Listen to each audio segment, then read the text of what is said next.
Good evening, everyone. I'm Scott Clowney, Director of Exhibitions and Public Programs. Thanks for joining us. Tonight's program is part of Architecture Everywhere, a monthly series organized by the Washington Architectural Foundation, exploring how architecture comes to life in unexpected ways through other arts and humanities disciplines. In this presentation, we welcome Anne Friedman, founder and CEO of Planet Word, and Rebecca Roberts, curator of programming at Planet Word. Together, they will share the unexpected connection between architecture and language, while sharing insights into the renovation of the historic Franklin School as an immersive language experience. With that, a few housekeeping notes. By participating in this webinar, you are granting your permission to be recorded and for the recording to be distributed as AIADC and the Washington Architectural Foundation may choose. If you have any questions or comments during the program, please use the Q&A or chat features, and we'll follow up with those afterwards. Now, it's my great pleasure to introduce you to our speakers, Anne Friedman and Rebecca Roberts. Anne and Rebecca, thanks for being with us. Thank you so much, Scott, and thanks to the Washington Architectural Foundation District Architecture Center. We are so pleased to be able to have this opportunity. So, this series, as Scott said, explores the intersection of architecture and other disciplines in the humanities. Art, music, language. And from the other side, we sort of similar at Planet Word. We explore the intersection of language and math, language and wellness, language and social justice. But Anne, before we were invited to participate tonight, had you given much thought to the intersection of language and architecture? First, let me thank Scott too, and you, Rebecca. And yes, I had, but when I read the blurb advertising tonight's talk, I thought, oh no, in just 3 short sentences, they've summarized everything I wanted to talk about. Well, that's it, we're done. You kind of pulled the rug out from under me. Here's what the blurb said. In architecture, well-built and flexibly designed buildings can be revitalized to meet new needs over time. In language, existing words may take on new meaning, and new words may enter the lexicon with cultural transformations. Each seemingly disparate subject is rooted in a set of basic rules and conventions, and each evolved with the changing times. That's a wonderful, succinct summary of my ideas, I thought. Now, what am I going to talk about? And an important admission here that I want to make, since I am neither a linguist nor an architect, the observations that I can confidently make are more personal and perhaps more superficial than if I were an expert in either subject. But I'm hoping that you'll find my observations enlightening nonetheless.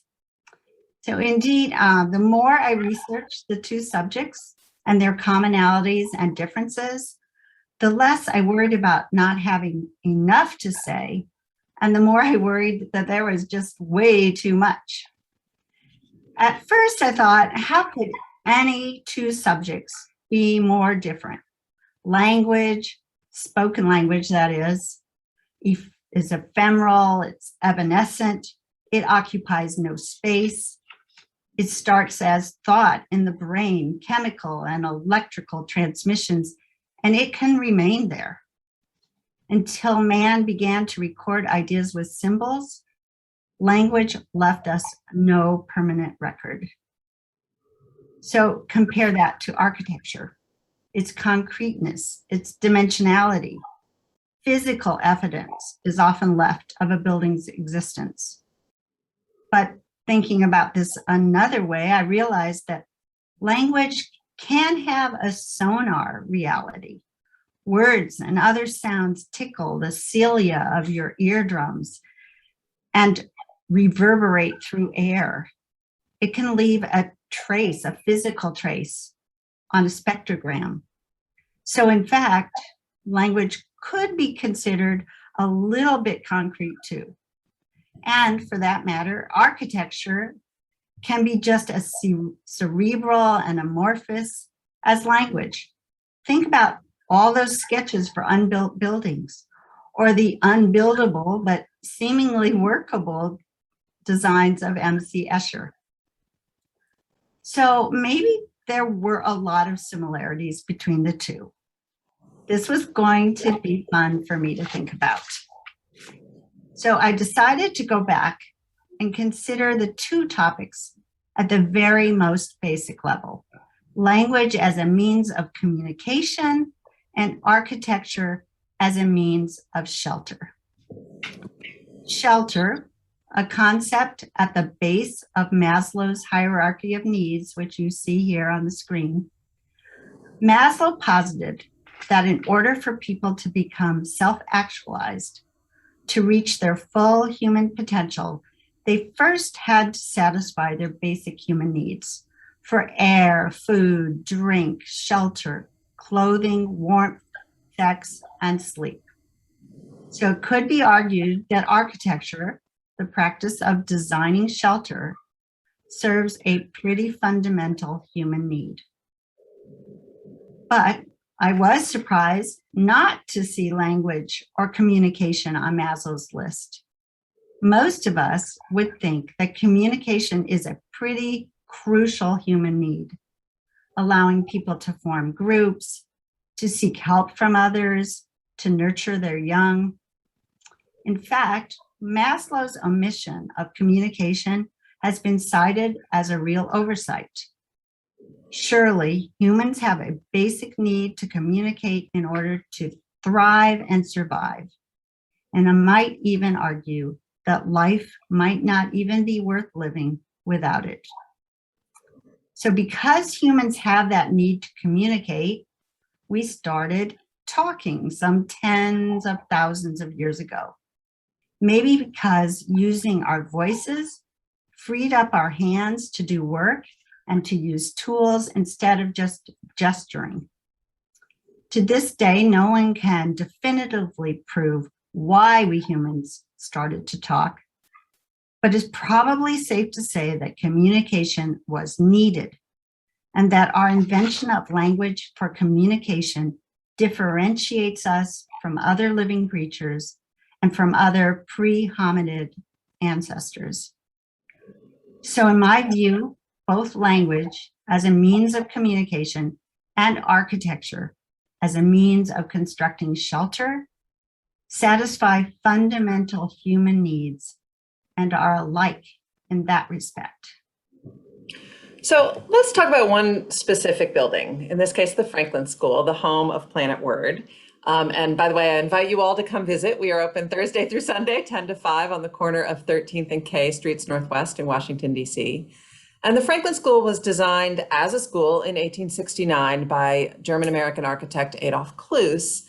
And it's got this long, proud history. It's been an important part of Washington, but it had been abandoned for over a decade by the time you got the lease on it and started transforming it into Planet Word. So how has Franklin School and your experience transforming it informed your thinking about the parallels between language and architecture? I've thought a lot about them during our restoration of the Franklin School. Think about it. At base, every language is defined by certain immutable characteristics. First and most important, by its phonemes, by its alphabet, by the letters or sounds that comprise its words. And second, by the order or patterns in which those letters are strung together. That is, its morphology. And third, by how those words are strung together, defining the syntax of the language. And languages can be further distinguished by whether they have tenses or cases, or whether their nouns are gendered or neutral. And there are other little quirks that distinguish languages, like the punctuation marks that define where sentences or questions begin and end, or the accent marks that dictate pronunciation or parts of speech. Within any one language, those fundamentals don't change much, if at all, over time, even though a lot of the words and expressions might very well change. So in English, for example, meat used to refer to all food, And nice meant someone who was stupid, ignorant, or foolish. 180-degree change from its meaning today. Sometimes new expressions get introduced, mostly by teenage girls, believe it or not. They're the biggest inventors of new words and expressions in English. And then there are people who need to invent or borrow new words when there are new ideas or technology or discoveries. As you can imagine, once people started traveling around the globe, they needed lots of new words to describe what they'd seen. But underneath all those new words sits a rock-solid foundation. In English, that foundation is built on 26 letters that make 44 sounds, and it's built on words that are typically arranged in noun, verb, subject, word order. And we've got indefinite and definite articles, and we've got common nouns that aren't gendered. So no le chat masculine and la maison feminine. Those are just some of the defining characteristics of our language, English. Other languages have their own unchanging but unique building blocks and rules. So now think about the Franklin School. Here it is, the present day. And for that matter, any older repurposed building. Despite surface changes and alterations, just as with the language, the basic building, the basic structure remains intact and identifiable. So let's look further and take the case of the Franklin School. It was originally built with 4 floors with a symmetric layout. Here you can see some of the symmetry that exists in our library today with the pairs of arches. It was built with wide twin entryways, marble landings, wide staircases, tile treads. It was built out of red brick and embellished with cast iron trim. It had towering windows and arched interior doorways with mullions. At the corners of the building stood octagonal brick shafts capped with open cupolas that brought fresh air into the building and still do today. So over the years, this sturdy building witnessed the introduction of electricity and phone service, the installation of elevators, the creation of a 5th floor on the screen now, where the attic once was. We changed that into a beautiful event space, as you can see. And it underwent the conversion from coal-fired to gas heating. And then more recently, to keep up with global warming, air conditioning was added to cool the building down even more than its thick plaster walls could. Replicas of the original fresco secco wall decorations were applied to the Great Hall ceiling, the Great Hall's walls, and we sealed the flakes of the original frescoes in place. Wiring was laced through the former classroom's wainscoted walls to allow for telephones and computers and Planet Word's high-tech museum exhibits. This basic layout served not only as a public school in the 19th and early 20th centuries, but later as the offices of the DC Board of Education, and now as Planet Word, a 21st century experiential museum. And we just added a restaurant on the ground floor. The kids back in the 1860s and the school board members in the 1960s never had a restaurant. So my main point is that both language and architecture of buildings can adapt and be adapted to fit new times and new needs if their foundations are sturdy enough and flexible enough. And in this case, with the Franklin School, they sure were. So that fundamental quality, adaptability of both language and architecture, how do you think that plays out in Planet Word? So flexibility is core to Planet Word. And this is kind of a strange transition, but I hope you can understand the connection here. We're a descriptive language museum, not a prescriptive one. That means Planet Word shows how language is actually used today and doesn't argue that there's some protean, perfect standard English where rules and grammar reign and where right and wrong usage are known. To the contrary, Planet Word celebrates language as a living, changing entity. We love the roiling, rollicking universe of human linguistic diversity and creativity. We welcome anybody who wants to walk through our doors, no matter how they speak or how they sound, or whether they even like books and reading. This museum was made to reflect the adaptability of language and the adaptability of the building itself. So here's another way that language and architecture are the same.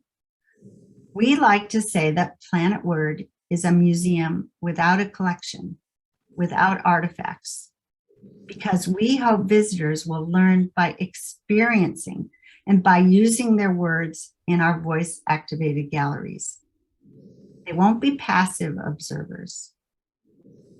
But I'll admit, visitors do bring their own personal, massive collection of words to the museum, words they've been collecting since the day they were born.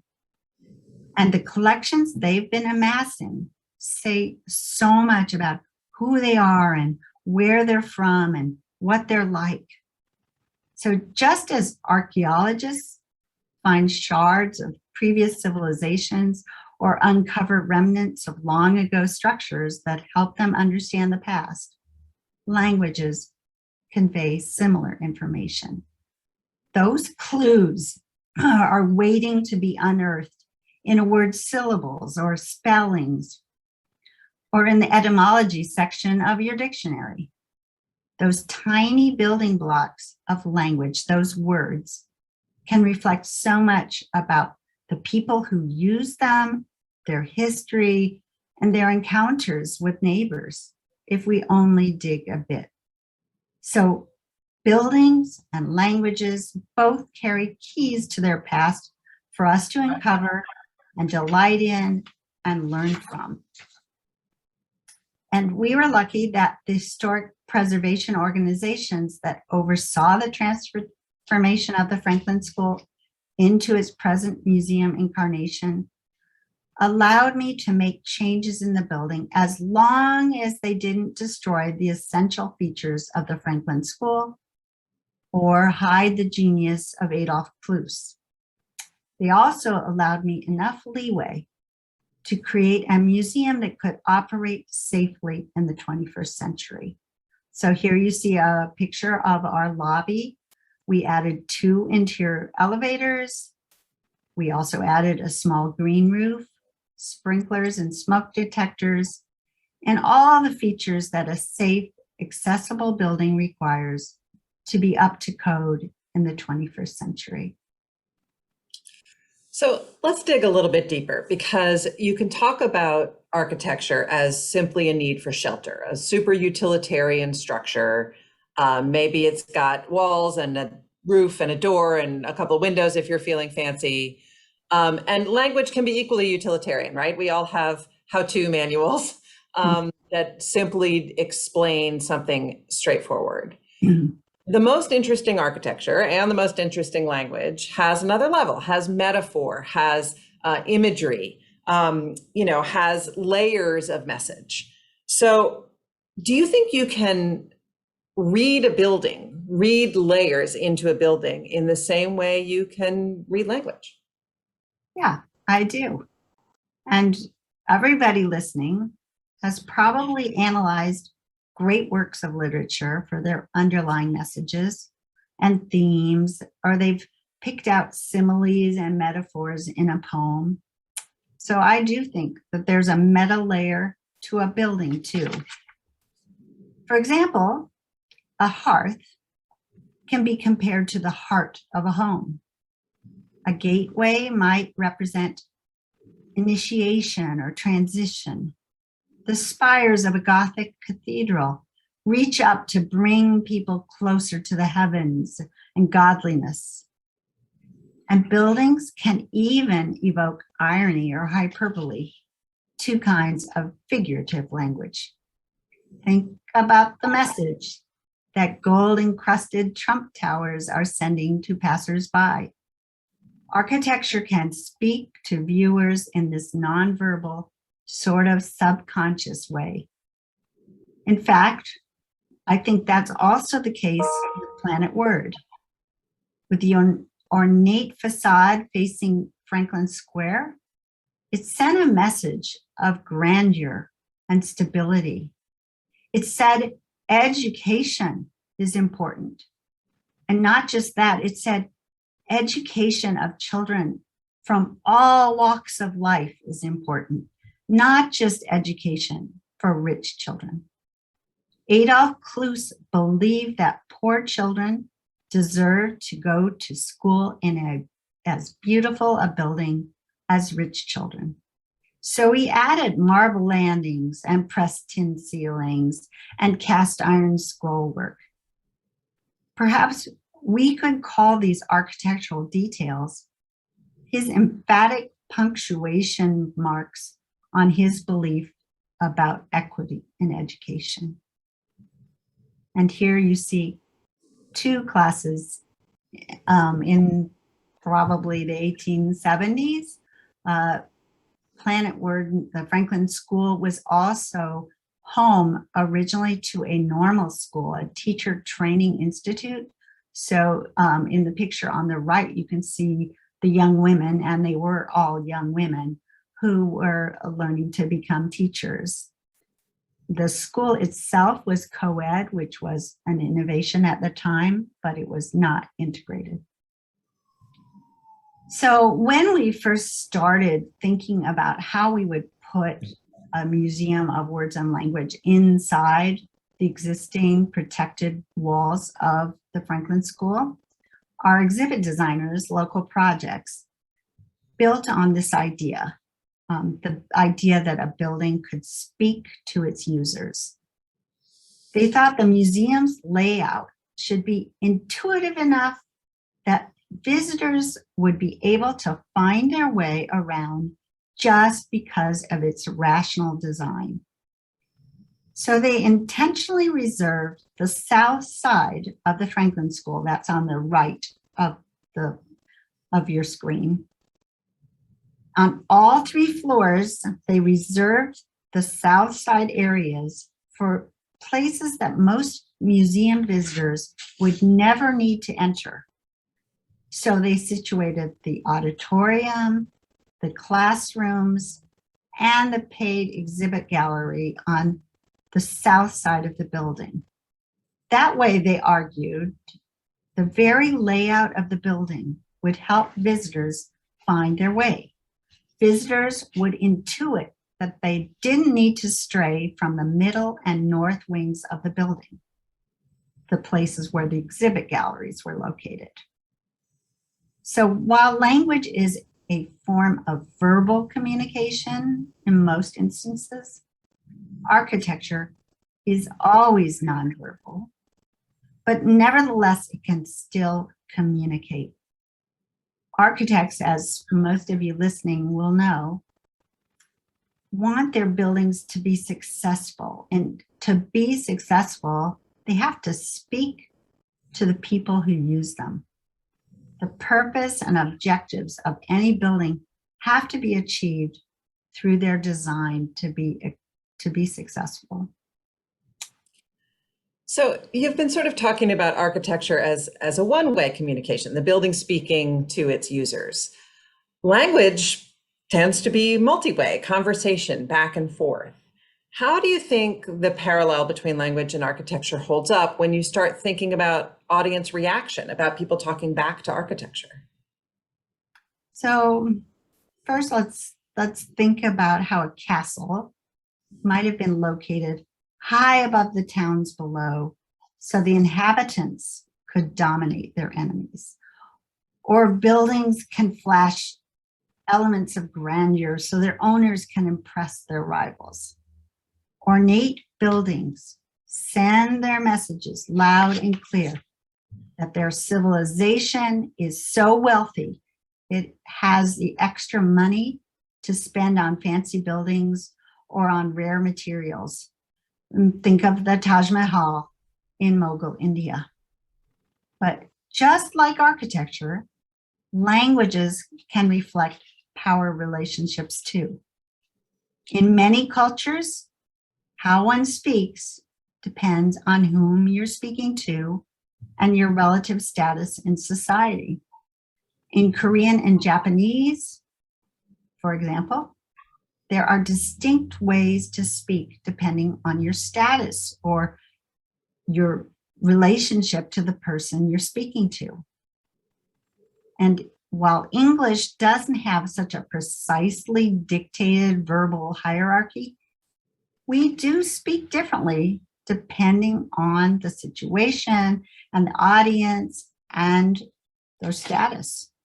You wouldn't speak to your boss or the school principal or the policeman who just pulled you over for speeding the same way you talk to your little brother or to a basketball teammate.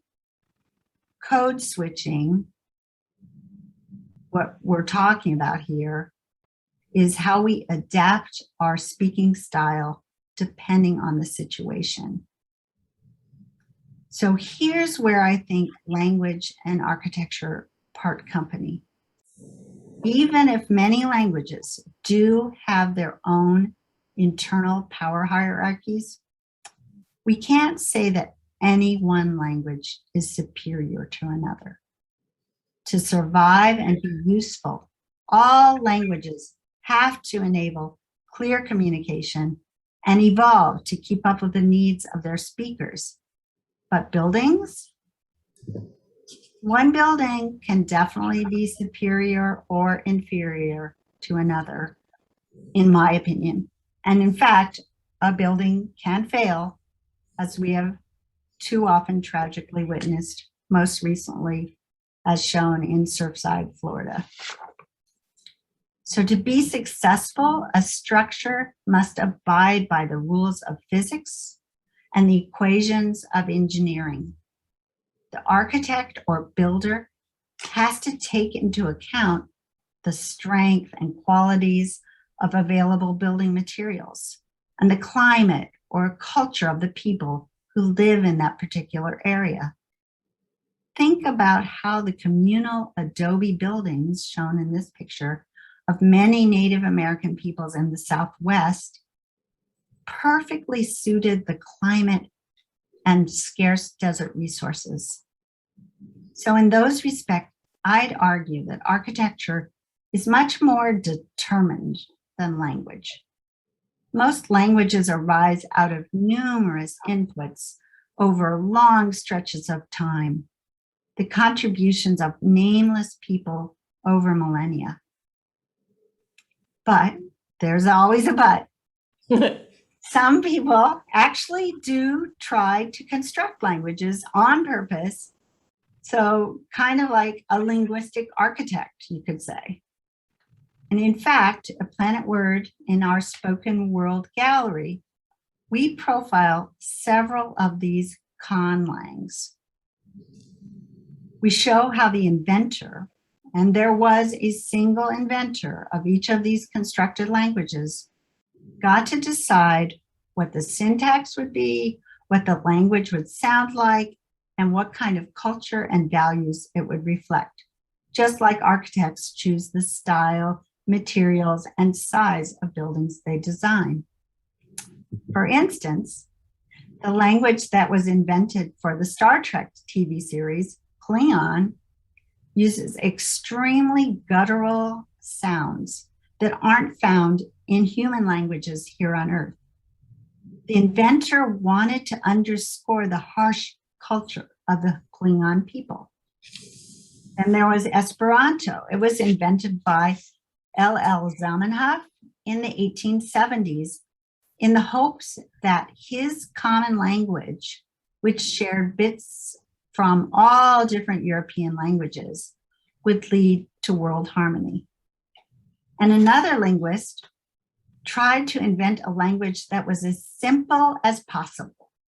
She replaced specific terms like bat and hawk with a catch-all term that means animal with wings. That language, Tokipona, only has 250 words in total. So to me, that's sort of like trying to express all ideas with emojis, which some people also claim is a new language. And probably has some interesting visual elements in common with architecture. But we talked about the difference between verbal and nonverbal between architecture and language. What other difference might you pinpoint there? Well, language is a result of many people's inputs and borrowings over millennia. But architecture is often based on designs developed by a person or a group and reflective of a style or trend in a certain place or era. Given the proper tools and materials, that structure or design can be precisely replicated almost anywhere. But that can't be said of languages.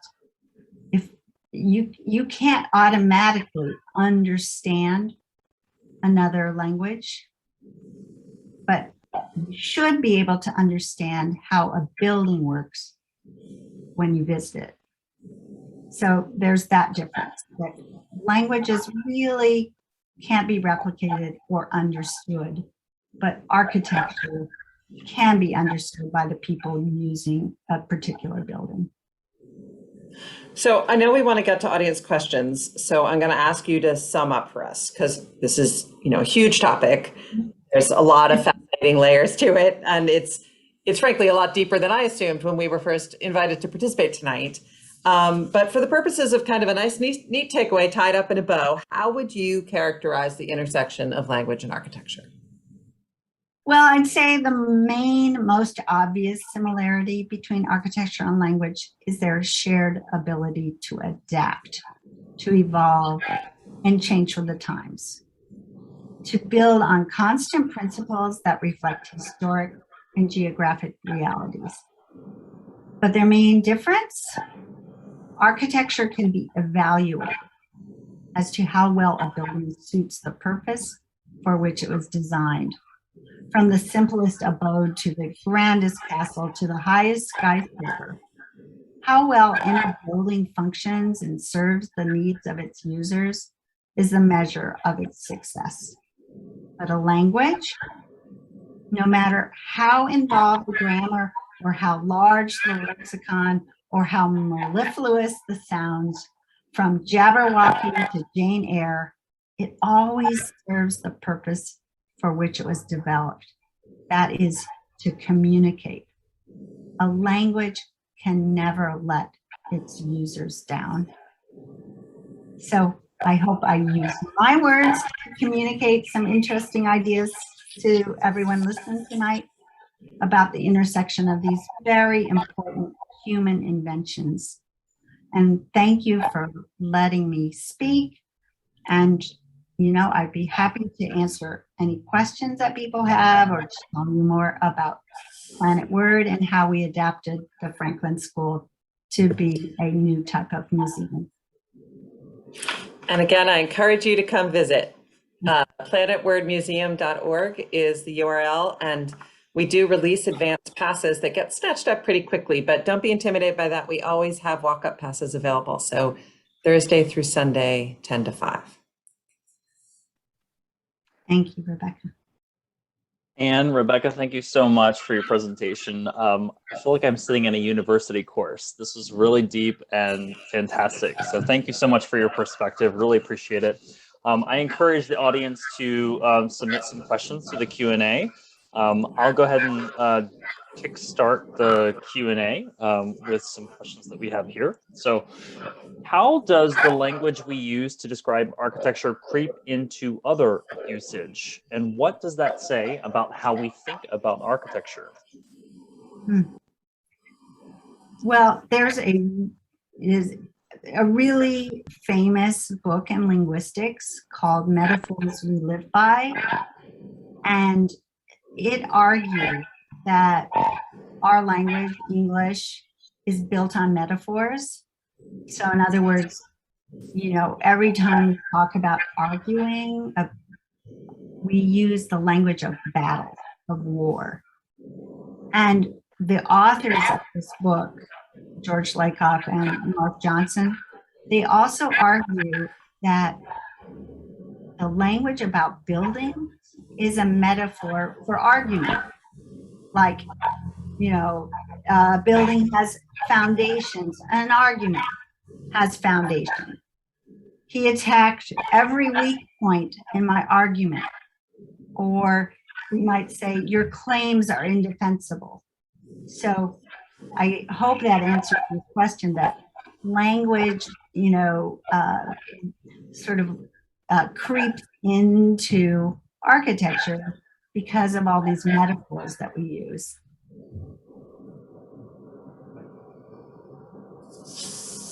All right. The Franklin School is historically protected inside and out. When it came to rehabilitating the building, did that limit its flexibility? That's true. It's one of the few landmark buildings in Washington that has protected interiors.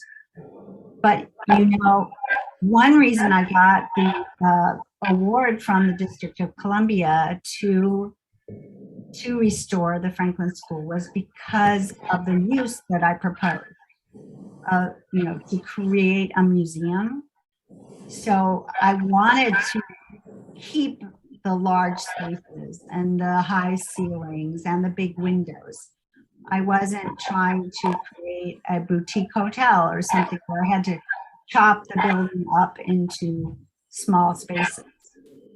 But on the other hand, we did have, you know, a need for a spacious lobby in the museum.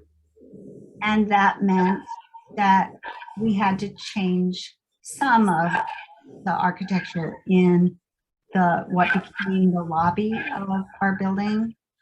And so that meant removing one set of arches and a wall so that the lobby would be more spacious. And the State Historic Preservation Officer asked me to just indicate in the floor where that wall had once stood. So we created terrazzo floor in that hall. And we do, if you look closely, you'll see a zinc line that runs across the hall and shows where that wall used to stand. And some other things that came up, you know, the school had southern pine flooring throughout, which when I got the lease was rotted. It had to be replaced. But southern pine is not hard enough to hold the traffic of a typical museum. So we were granted the permission to change woods for the floors. So now we've got hickory floors, and they look very similar to southern pine in their color and their graining. So that was one thing that we had to overcome. I don't know, Rebecca. Yeah, I mean, I think it's actually a pretty amazing adaptive reuse. I think, first of all, just thematically, we take that legacy of an educational institution pretty seriously. So the fact that it was a school and now it is a museum of words and language is not accidental. But also I think that the building is so much more beautiful than it had to be, that there are so many little details, the banisters, the tiles on the stairs, there are windows throughout that have beautiful different designs of the panes. And so there was no, other than to make it convenient and make it usable, there was no need to tart it up in any way. It already had such incredibly beautiful bones. So I think even though the historic protection limitations might have limited the flexibility, I think, as you said, because we weren't trying to turn it into a use for which it was never going to be fit, it was plenty flexible enough to still retain its character and become what it is today.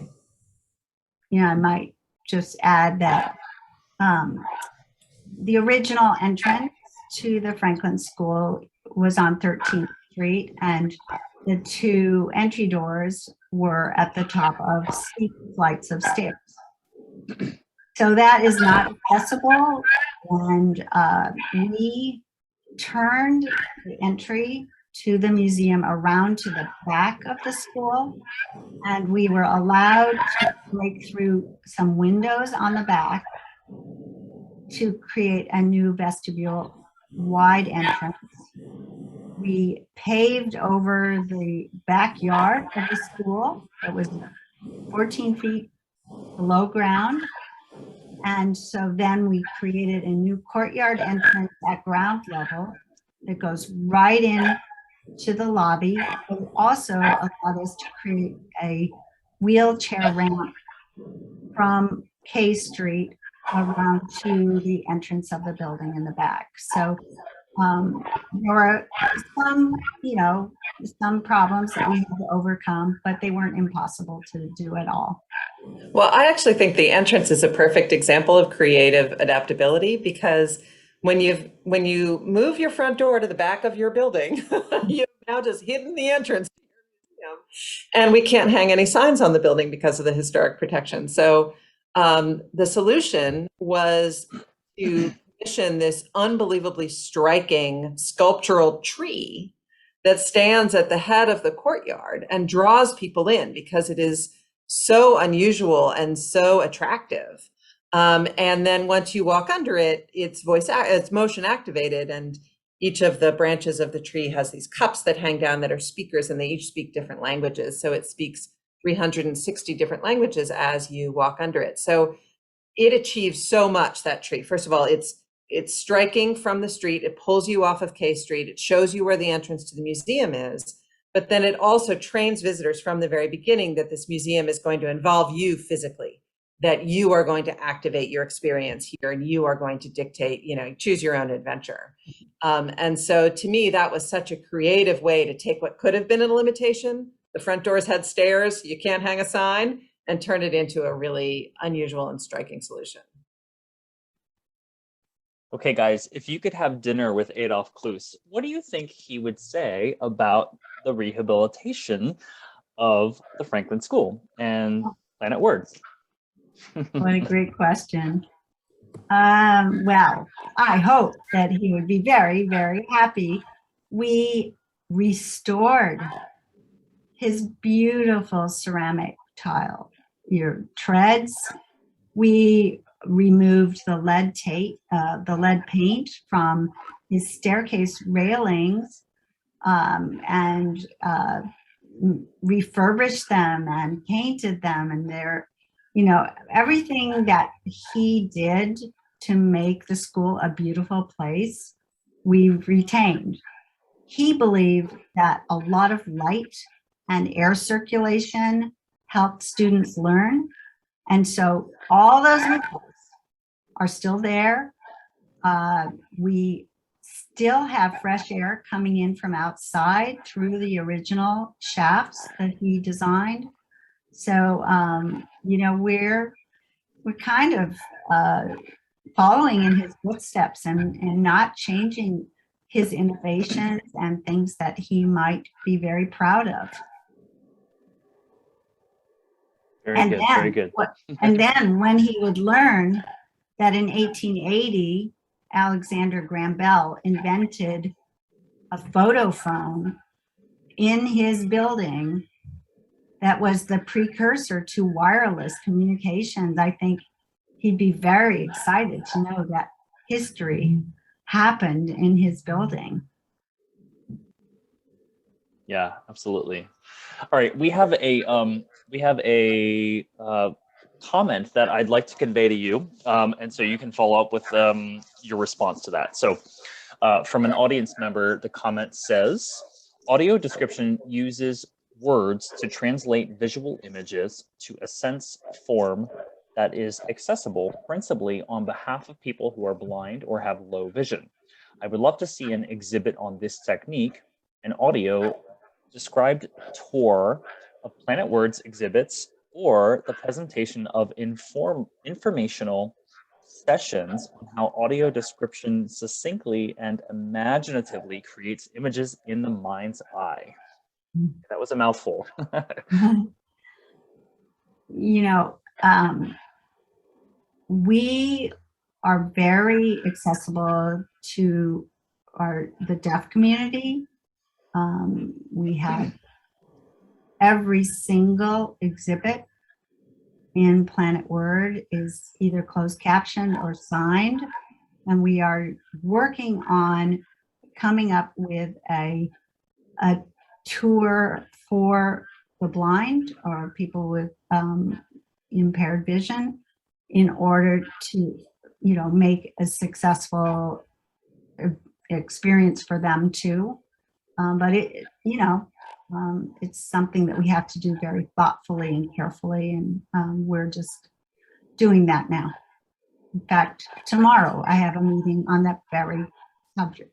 So I also think this concept of audio language, spoken language, translating visual images, it's so subjective, right? I mean, how many times have you seen the movie version of a book and thought, I didn't picture it that way at all? I actually was once sitting next to someone at a play who was blind, and her companion was whispering to her what was going on. And I kept wanting to say, "You're getting it all wrong." That's not the way I'd describe it at all. And so I think that it's a really interesting topic that this listener participant has brought up, this idea that you're taking one form of language and translating it into another form, and the visual aspects of something like architecture, translating it into spoken language or written language, because some things can get lost in the translation or become more beautiful in the translation, right? I mean, that's what poetry is taking something as simple as a flower and turning it into this linguistic expression of a flower.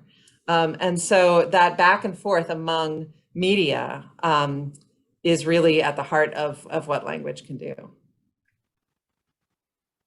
All right, I've got one more question in the pocket. If anyone in the audience has anything else to say, please go ahead and submit that now. So Franklin Park, just across from the museum, has been recently renovated, and it's really, they've been doing a great job at that. So how does the building relate to the park? Is the analogy of a building being like language change when you are talking about an open space? Well, the straightforward response is we love the fact that the park is right across the street from us. In the original Franklin School, teachers would take their students over there for lessons and sketching and nature and science lessons.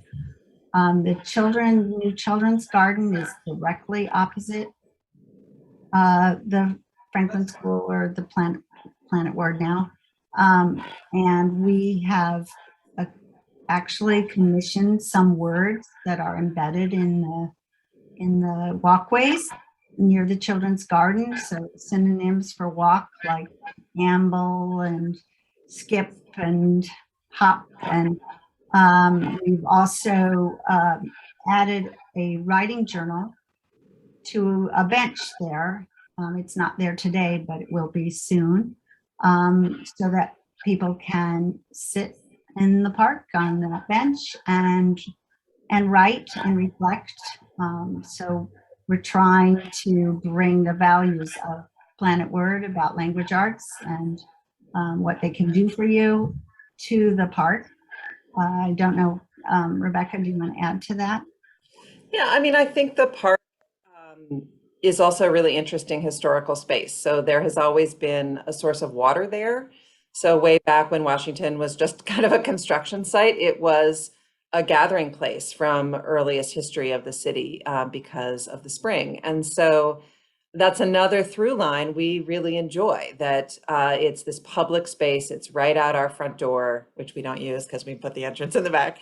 And it's part of a continued legacy of being part of this community. And, you know, we are a free museum. That was really important to make sure that Planet Word was accessible to everybody here in town. And I think that message is continued out into the park as a place where people are encouraged to gather and participate and be part of the community. And so I think there'll be very specific ways we participate in the park. We have booths at festivals and we'll have performances. And as Anne says, there are the synonyms embedded into the pavement of the children's garden. But I also think that just sort of in terms of community writ large, the park and the school are so very much related that Planet Word and the community and the contemporary park are very related too. And we pay attention to that legacy.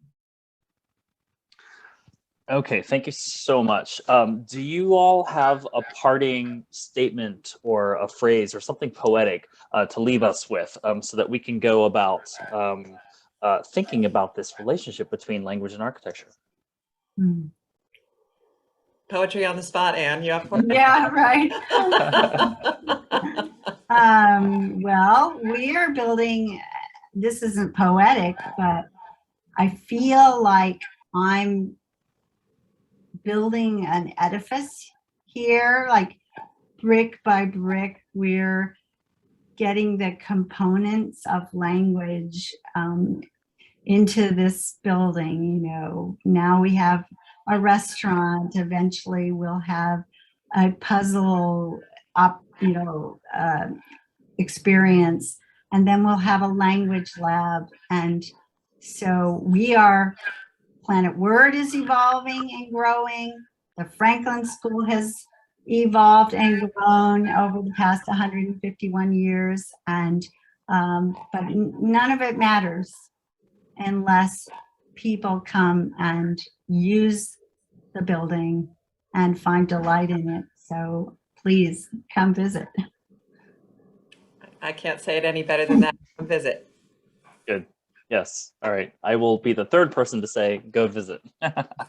Thank you both so very much. I'm thankful for our partnership and your presentation this evening. This has been really fantastic. So thank you so much. Next month, we welcome Julio Bermudez, PhD, professor at the Catholic University of America School of Architecture and Planning. We will talk about the intersection between architecture, culture, and spirituality with an emphasis on philosophy. So that's going to be a really interesting topic as well.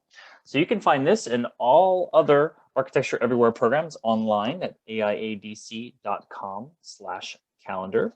This concludes our program this evening. Thanks again for joining us. Take care, everyone. Bye-bye.